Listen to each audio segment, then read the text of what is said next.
Good morning 8th class. Good morning all students. हाँ, जैसा कि आप सबको पता है कि लास्ट डे हमारी ये पोएम कंप्लीट हो गई थी। हमारी पोएम का नाम था द लास्ट बार्गेन, अंतिम सौदा। हमने 2 दिन में इसको अच्छी तरीके से कर लिया था एंड होप दैट आप सब ने इसको रिवाइज़ कर लिया होगा। इसके जो हार्ड वर्ड्स थे उन्हें आपने लिख भी लिया होगा और लर्न भी कर लिया होगा। आज जो है हम इस जो हमारी पोएम है इस पोएम के क्वेश्चन आंसर्स समझेंगे। देखिए, आंसर्स जो है मैंने इस पोएम के आपके क्वेश्चंस के सामने बुक में ही फिल किए हैं ताकि आप बेटर तरीके से जान जाओ और आपको समझ में आ जाए। सारे आंसर्स आपके सामने होंगे, तो एक बार हम इनके जो क्वेश्चन आंसर्स हैं उन क्वेश्चन आंसर्स को समझ लेते हैं। तो देखो, अब हम जो है अपने क्वेश्चन आंसर स्टार्ट करते हैं। तो बच्चों, अपना फर्स्ट क्वेश्चन है, देखिए, वर्किंग विद द पोएम में, who is the speaker in the poem? इस कहानी को कहने वाला कौन है?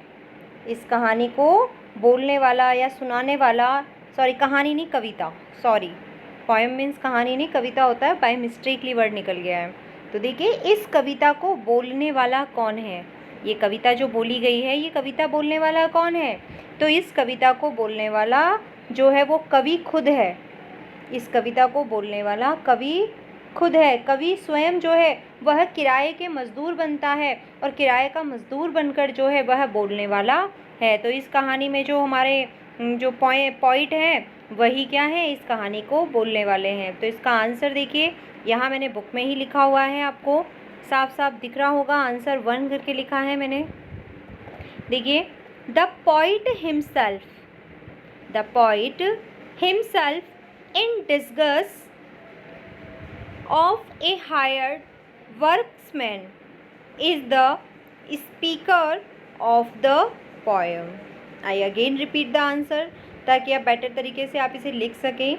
The poet himself in disgust of a hired worksman is the speaker of the poem. तो ये आपके फर्स्ट का आंसर था। अब हम आ जाते हैं हमारे सेकंड क्वेश्चन पे। तो देखिए, हमारा सेकंड क्वेश्चन है, the king sword in hand suggest. राजा के हाथ में जो तलवार है, राजा के हाथ में, हमने ये कविता पढ़ी थी। इस कविता के अंदर जो हमने एक स्टेंजा पढ़ा था जिसमें सबसे पहले मॉर्निंग में जो पॉइट है उसे कौन मिलते हैं? राजा मिलते हैं। तो उसमें बताया गया था कि राजा के हाथ में तलवार थी और वो रथ पर सवार थे। तो यहाँ हमसे पूछा गया है कि हाथ में तलवार लिए हुए राजा जो है, ये वाक्य का अंश क्या दर्शाता है? ये राजा की किस बारे में बताता है? राजा की वेल्थ के बारे में, संपत्ति के बारे में बताता है, पावर यानी उसकी शक्ति के बारे में, ताकत के बारे में बताता है, या मोर पावर देन वेल्थ, या ज़्यादा पावर और वेल्थ के बारे में बताता है, कि ज़्यादा पावर, संपत्ति से ज़्यादा पावर के बारे में बताता है। मोर देन, देखिए यहाँ पर जो है आपके कंपैरेटिव डिग्री का यूज़ किया गया है, मोर पावर देन वेल्थ, की जो ज़्यादा पावर को बताता है संपत्ति के अपेक्षा।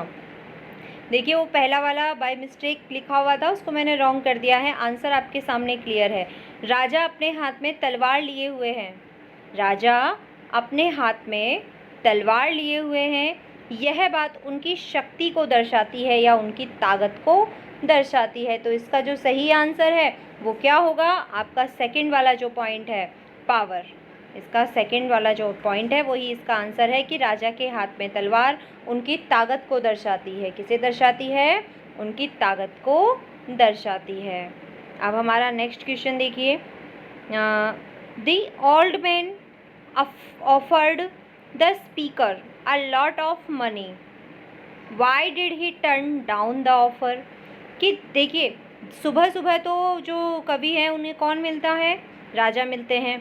और इसके बाद जब वो राजा को शक्ति के बिना, ताकत के लिए काम करने से मना कर देते हैं तो दोपहर तक वो भटकते रहते हैं। अब दोपहर तक जब वो भटकते रहते हैं तो दोपहर में उन्हें एक वृद्ध व्यक्ति मिलते हैं जिनके हाथ में क्या था? जिनके हाथ में सोने के सिक्कों का बैग था।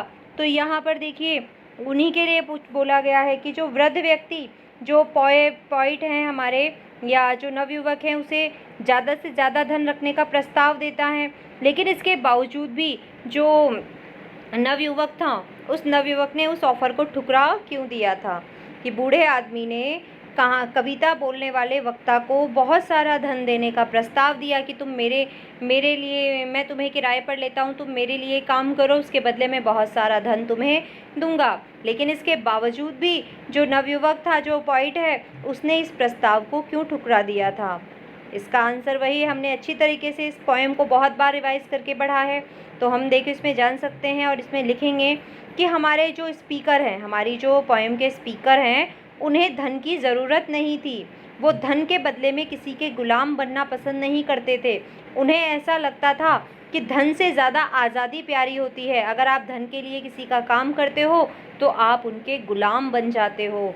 इसीलिए उन्हें जो है इंसान की आज़ादी ज़्यादा कीमती लगती थी, इसीलिए उन्होंने उस वृद्ध व्यक्ति के प्रस्ताव को ठुकरा दिया था। तो इसी का आंसर जो है देखिए हमने यहाँ नीचे लिखा है आपका, the speaker did not need money, he valued freedom more than being a slave for money, so he turned down the offer. The speaker did not need money, he valued freedom more than being a slave for money, so he turned down the offer. ये हमारे third का answer हो गया। अब हम हमारे fourth वाले question पर आ जाते हैं।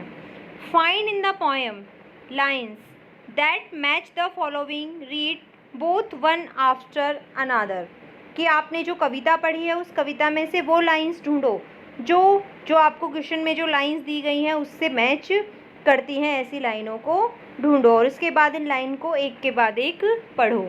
तो देखिए, I have nothing to give you except goodwill and cheer. ये लास्ट आपको पता है कि ये अगर आपने पोएम को रिवाइज़ किया होगा या ध्यान से वीडियो को पढ़ा होगा तो आपको पता चल गया होगा कि ये वाला जो लाइन है ये आपकी लास्ट वाली लाइन है। जब वो बच्चा कहता है कि मेरे पास तुम्हें देने के लिए कुछ भी नहीं है, मेरे पास तुम्हें देने के लिए कुछ भी नहीं है, एक्सेप्ट गुडविल एंड चीयर, कि बस जो है मैं तुम्हारे साथ खेलकर खुश हो सकता हूँ, मेरे पास सिर्फ सद्भावना है और खुशी मिलेगी तुम्हें मेरे साथ खेलते हुए बस, लेकिन मेरे पास तुम्हें देने के लिए कुछ भी नहीं है। तो इन लाइन से जो मैच करती हुई लाइन है वो कौन सी है?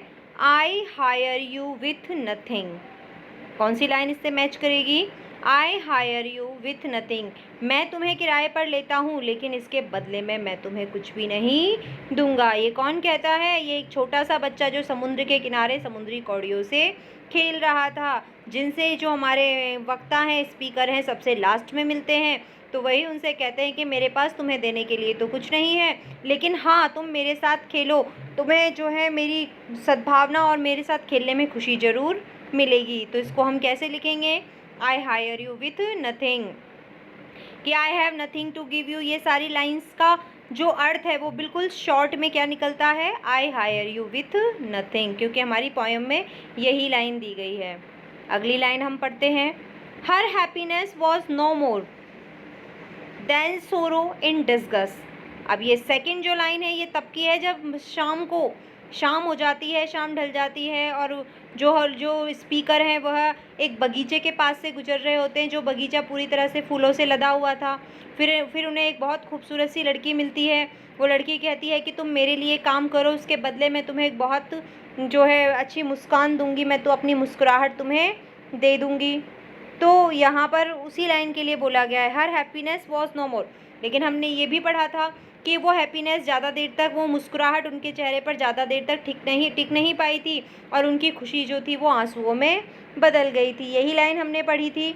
तो इसी लाइन को हम लिखेंगे। देखिए, इसका आंसर इसी के सामने लिखा है, हर स्माइल पेल्ड, PALED लिखा हुआ है यहाँ पर, हर smile paled and melted into tears. उसके चेहरे की स्माइल जो थी, हंसी जो थी, मुस्कान जो थी, वह फीकी पड़ गई थी और वह धीरे धीरे आंसुओं में परिवर्तित हो गई थी। Her happiness was no more than sorrow in disgust. इसका है, her smile paled and melted into tears.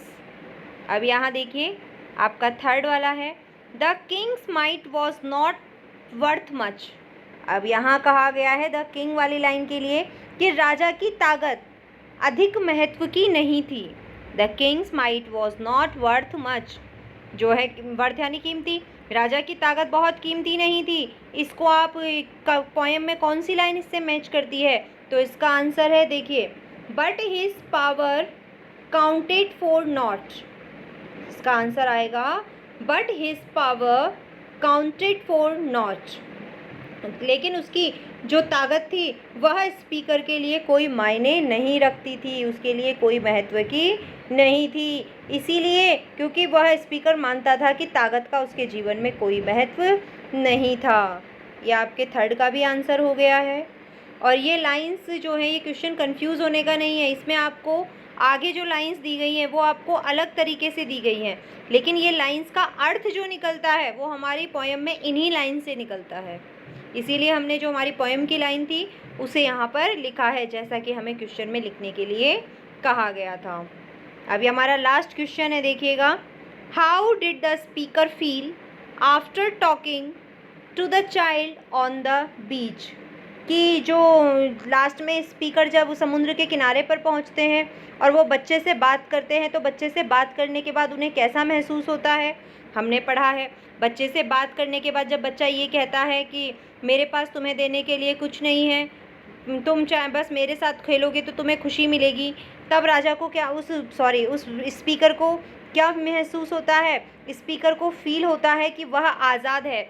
इस बच्चे के साथ खेलने के बदले में उसे कुछ नहीं मिलेगा, अर्थात वह किसी का गुलाम नहीं बनेगा, वह एक स्वतंत्र व्यक्ति बन जाएगा, एक आज़ाद व्यक्ति बन जाएगा। और इसी के कारण उस बच्चे से बात करने के बाद जो हमारे स्पीकर हैं उन्हें बहुत ज़्यादा खुशी, संतोष और स्वतंत्रता महसूस होती है। तो इसी के आंसर को हम देखिए, लास्ट में हमने लिखा है, the speaker felt Joy, the speaker felt Joy, satisfaction and freedom after talking to the child on the beach. I again repeat the answer. The speaker felt joy, satisfaction and freedom after talking to the child on the beach. कि जो speaker ने जब समुद्र के किनारे पर बच्चे से बात की, तो बच्चे से बात करने के बाद जो स्पीकर है उन्हें बहुत ज़्यादा खुशी, संतोष और स्वतंत्रता महसूस होती है। तो बच्चों, इसी के साथ हमारा जो है इस पोएम के क्वेश्चन आंसर्स कंप्लीट हो जाते हैं। और आपको जो है इस पोएम के क्वेश्चन आंसर्स करने हैं और संडे को इस पोएम को आपको टोटली लर्न कर लेना है। इसके क्वेश्चन आंसर्स आपको कंप्लीट करने हैं। तो आपके दोनों दिन का वर्क हो गया है, सैटरडे का भी और संडे का भी। अपनी पोएम को रिवाइज कर लेंगे और ये सारे question answers right and learn दोनों करेंगे। ठीक है।